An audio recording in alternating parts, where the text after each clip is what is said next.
അപ്പോ ഞാൻ ആദ്യം സൂചിപ്പിച്ചായിരുന്നു, കാരണം ഇത്രത്തോളം വിദ്യാർത്ഥികളുടെ ഭാവിയെ തകരാറാക്കിയ ഒരു ഗവൺമെന്റ് ഇപ്പോ ഈ ഒരു വിഷയത്തിൽ ഒന്നും പറഞ്ഞില്ലെന്ന് മാത്രമല്ല, മുന്നോട്ടുള്ള നടപടികൾ സ്വീകരിച്ചിട്ട് പോലുമില്ല.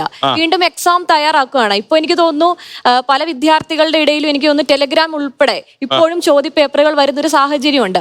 അപ്പൊ ഇനി 21-ാം തീയതി നടത്താൻ പോകുന്ന എക്സാമുകളിൽ എന്ത് ക്രെഡിബിലിറ്റി ആണ് ഗവൺമെന്റ് കൊടുക്കുന്നതെന്ന് കൂടി പറയണം. കാരണം ഇനി ഇതുപോലൊരു സംഭവം ഉണ്ടായി കഴിഞ്ഞാൽ പിന്നെയും കുട്ടികളുടെ ആശങ്കയുണ്ടോ? ആശങ്കയുണ്ട്. അങ്ങനെ ആശങ്ക ഉണ്ടോ മോളെ? പരീക്ഷ എഴുതാൻ പോകുമ്പോ 21-ാം തീയതിയിലെ പരീക്ഷ എഴുതാൻ പോകുമ്പോ നിങ്ങൾക്കൊരു പേടിയുണ്ടോ?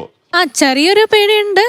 ഇനി കുറച്ചും കൂടി ബുദ്ധിമുട്ടായിരിക്കോ അതല്ല ഞാൻ ചോദിച്ചത്. അതായത് ഇനിയും ക്വസ്റ്റ്യൻ ലീക്ക് ചെയ്യപ്പെടാം, അങ്ങനെയൊക്കെ ഉള്ള പേടിയുണ്ടോ? അങ്ങനത്തെ ഉള്ള സാധ്യതയുണ്ട്. ബട്ട് നമുക്കൊന്നും പറയാൻ പറ്റില്ലല്ലോ.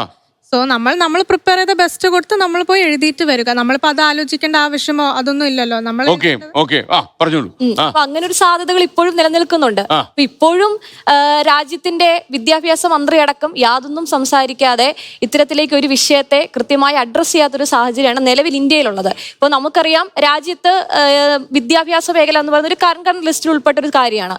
അതിനെ സെൻട്രലൈസ്ഡ് ആക്കിക്കൊണ്ട് ഇപ്പോ ഈ നീറ്റ് ഉൾപ്പെടെ എനിക്ക് തോന്നുന്നു വന്നത് 2013-ലാണ്. അതിനു മുമ്പ് സ്റ്റേറ്റ് വൈഡ് ആയിരുന്നു എക്സാം. ഇപ്പൊ കേരളത്തിൽ ഒരു എൻട്രൻസ് എക്സാം, തമിഴ്നാട്ടിൽ ഒരു എൻട്രൻസ് എക്സാം, അങ്ങനെ ആയിരുന്നു. ഇപ്പൊ 2013 ഒരു വൺ നേഷൻ അല്ലെങ്കിൽ വൺ എക്സാം എന്ന് പറയുന്ന ഒരു കൺസെപ്റ്റിലാണ് 2013 അത് ഓൾ ഇന്ത്യ സെൻട്രലൈസ്ഡ് ആയിട്ടുള്ള ഒരു എക്സാമിലേക്ക് വന്നത്. അപ്പൊ അങ്ങനെ നടത്തുമ്പോൾ ഇത്രത്തോളം വിദ്യാർത്ഥികളായ എക്സാമിനെ എഴുതുമ്പോൾ ഇപ്പോൾ ഏറ്റവും കൂടുതൽ ചിലപ്പോൾ ബാധിക്കാൻ പോകുന്ന നമുക്കറിയാം റൂറൽ ഏരിയാസിലുള്ള ഇപ്പോൾ അല്ലെങ്കിൽ ബാക്ക്വേർഡ് ക്ലാസ്സിലുള്ള വിദ്യാർത്ഥികൾ. ആ ഒരു വിഭാഗം വിദ്യാർത്ഥികളെ നമ്മൾ ഏത് രീതിയിൽ അഡ്രസ്സ് ചെയ്യണം?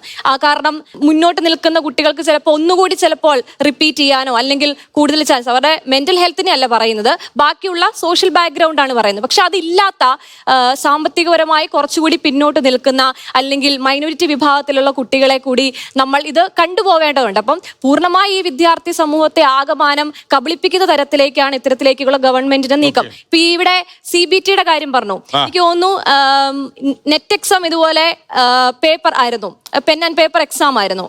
അത് ക്വസ്റ്റ്യൻ പേപ്പർ ചോർന്നതിന് ശേഷമാണ് അത് CBTയിലേക്ക് മാറ്റിയിട്ടുള്ളത്. പിന്നീട് അത് ഓൺലൈൻ എക്സാം ആക്കി മാറ്റിയിട്ടുള്ളത്. പക്ഷേ ഇവിടെ 22 ലക്ഷത്തോളം വിദ്യാർത്ഥികൾ, ചിലപ്പോൾ കൂടാം. അപ്പോൾ എനിക്കൊന്ന് കഴിഞ്ഞ തവണയൊക്കെ 24-25 ലക്ഷങ്ങളായിരുന്നു നീറ്റ് എക്സാം എഴുതിയ വിദ്യാർത്ഥികളുടെ എണ്ണം.